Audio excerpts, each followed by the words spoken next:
Team Hard Life Captain Alberto Zertuche here. Alright, so yesterday y'all saw the video of where I pulled out the set of blacktip shark jaws from the head of the shark. Now, we've got more subscribers asking how do we continue to prep it. So yesterday was late in the afternoon by the time I was able to do that, so I really couldn't prep it the way I wanted to do it.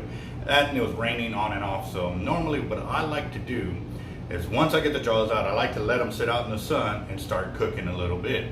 And what I do there is allow it to get to where it's not so slippery and slimy and it slides all over the place, but to where I can handle it without it doing that. And the reason for it is because those jaws, when they're real flimsy and everything, when you try to hold it open, you turn like this, they come and they close on you and you start getting cut up. And yeah, trust me, they still attack, they're still very sharp and all of that, so you end up getting very bloody.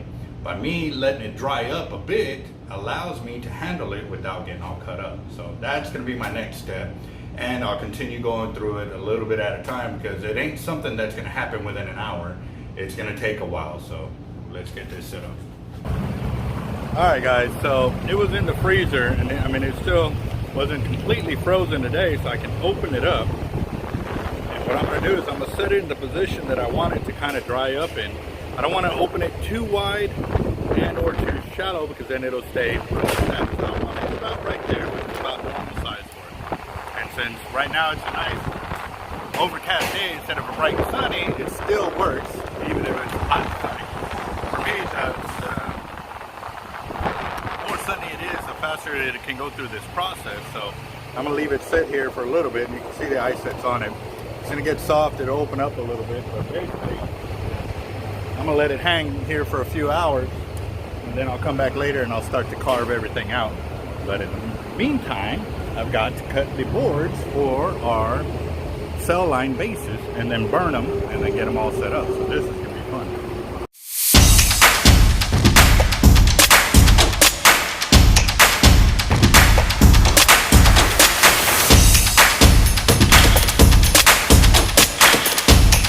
Guys, so now that it's sat out in the sun pretty much all day, a bit a part of today, I'm going to go ahead and start peeling it with my cheap little knife. See how it looks once I get it all peeled off. There we go. So, cheap little knife versus, yeah.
Anything that's kind of red, you want to kind of peel that away as well. But you don't want to gouge into it. You want to lightly peel it, like you're trying to peel a potato.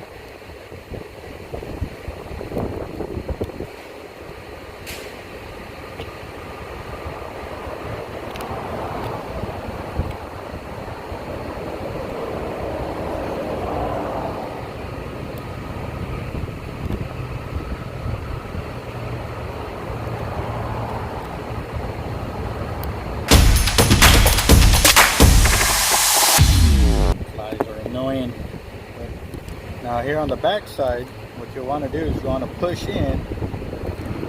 Y'all can see this. See that clear area right here where it goes white and then it goes to the meat, you want to push in between there on the back side, and that way you can clean that section.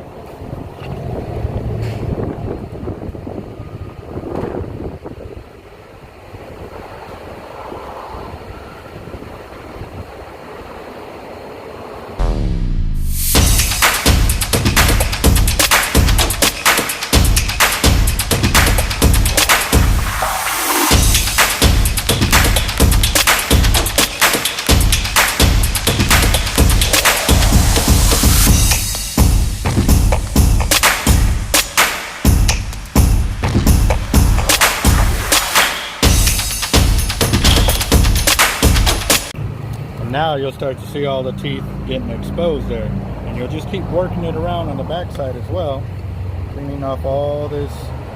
Like I said, I let it dry up a little too much on my behalf. But if you ever get to the point where it's a little too dry to work with, all you have to do is re-soak it in some hydrogen peroxide and a little bit of Clorox with some ice water, and it'll be able to get you all of this set up again. So if you missed the first shot of doing it like I kind of did here, that'll be your next best bet to do that. So I'd like to continue filming, but my gimbal has died. So I'm going to continue cleaning this, but I'll show you the finished product after I get it all said and done.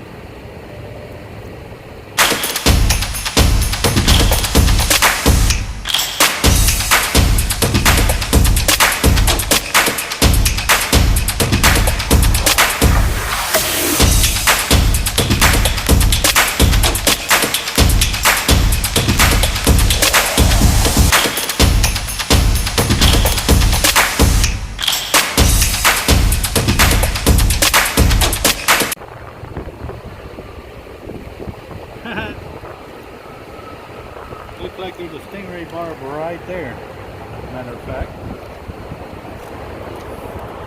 I was just talking about stingray barbs, and right here you can see that the points, well, the teeth are right here. That's not flesh, that's something that's through the jaw.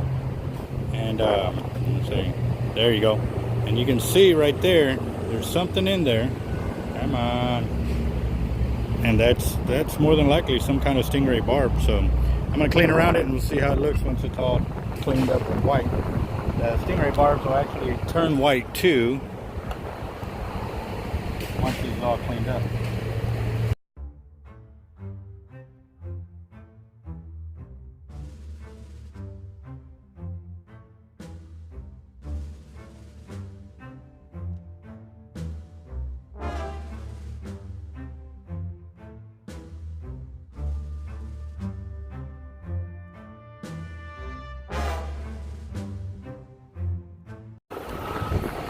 Alright guys, so now that I'm done and my gimbal is dead, I'm having to hold this by hand, but now you can see all the rows of teeth in the back side of the gum line that are normally covered up by their gums.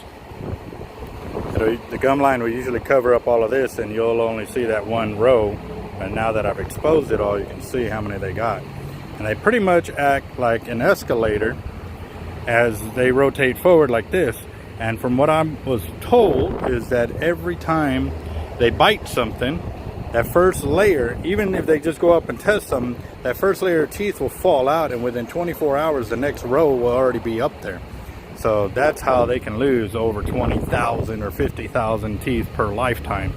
So even on the top you can see all the different rows that they have up there. Teeth after teeth after teeth will in a row. So